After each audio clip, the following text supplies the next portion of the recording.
How the Leopard Got His Spots.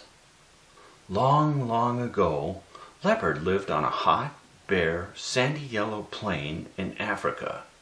Giraffe and Zebra lived there too, along with lots of deer, big and small, young and old. The animals were sandy yellow all over, just like the plain itself. Leopard was sandy yellow too, which wasn't good for the rest of the animals because Leopard was hard to spot on the sandy yellow plain. He could lie in wait in the sandy yellow grasses, then jump out, catch them and eat them up whenever he wanted to. Giraffe and Zebra and the rest of the animals lived in fear.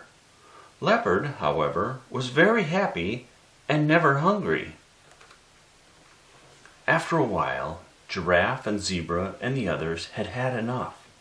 They decided to move away from the sandy plain to find a better place to live. They walked and walked until they came to a huge forest where the sun shone through the trees, making stripy, speckly, patchy shadows and sections of spotty, stripy sunshine. The animals hid themselves there, and while they hid, partly in the sun, partly in the shadows, their skins changed color. Giraffe's skin became covered with big brown blotchy spots from the blotchy shadow he stood in, and Zebra's skin became covered with stripes from the stripy shadow he lay in. The other animal's skin became darker too, with wavy lines and patterns from the shadows around them. Back on the sandy plain, Leopard was puzzled. All the animals had disappeared, and he was starting to get hungry. "Where have they all gone?" he asked Baboon. "To the forest," said Baboon carelessly. "And they've changed. You need to change too."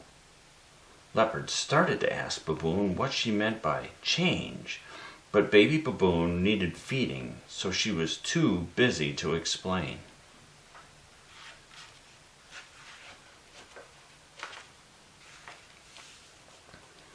Leopard set out for the forest. He walked and walked, and at last he found it, but all he could see was tree trunks. They were speckled, spotted, dotted, and splashed with shadows. He couldn't see Giraffe or Zebra or any of the others, but he could smell them, so he knew they were there too. Leopard lay down to wait. After a long, long time, something moved in the shadows, and a small deer trotted toward him. But sandy yellow Leopard wasn't hidden in the leafy green forest, so the deer saw him at once and skipped away. All Leopard could reach was its tail. "I'm too small to fill your belly," cried the deer. "Please let me go." The deer was right about that. It was tiny and thin, and not really worth bothering about, but Leopard kept hold of its tail anyway. "What happened to all the animals?" asked Leopard. "We've all changed," the deer replied.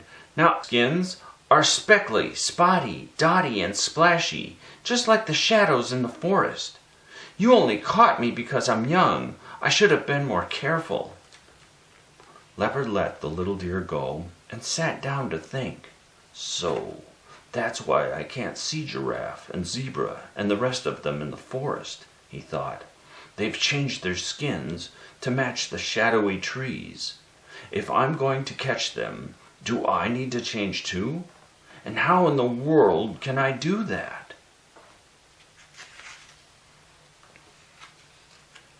As he sat there thinking, more deer walked through the trees. When they moved, Leopard could see them clearly. When they stopped moving, they were hidden by the shadows. Leopard was easy to spot with his sandy yellow skin, so the deer didn't come too close. Leopard sat in the shadows a long, long time and licked his paws thoughtfully. Soon he began to notice something odd. His paws weren't sandy yellow anymore. They had small, dark spots on them, and there were spots on his tail too. Leopard looked around and realized that the spots on his skin matched the small, dark patches of shadow he was lying in. Aha, he thought, the shadows have made these spots just in time that I've been lying here. That's how I can change my skin, just like Giraffe and Zebra and the rest of them. By this time, Leopard had grown tired from all the thinking and waiting, so he lay down and fell into a deep sleep. When he awoke, a long, long time later, his skin was completely covered with small, dark spots made by the shadows of the forest. "Well, how wonderful!" he said, looking at his new skin. "Now my skin is no longer sandy yellow brownish. I can hide in the leafy green forest so that Giraffe and Zebra and the rest of them can't see me. Then, when they come close, I can leap out to catch them and eat them up." With that, the spotty leopard set off into the speckly, blotchy, stripy shade of the deep forest, where he lived happily ever after, eating and sleeping and not being spotted. And the other animals learned to hide from him as best as they could too. The end.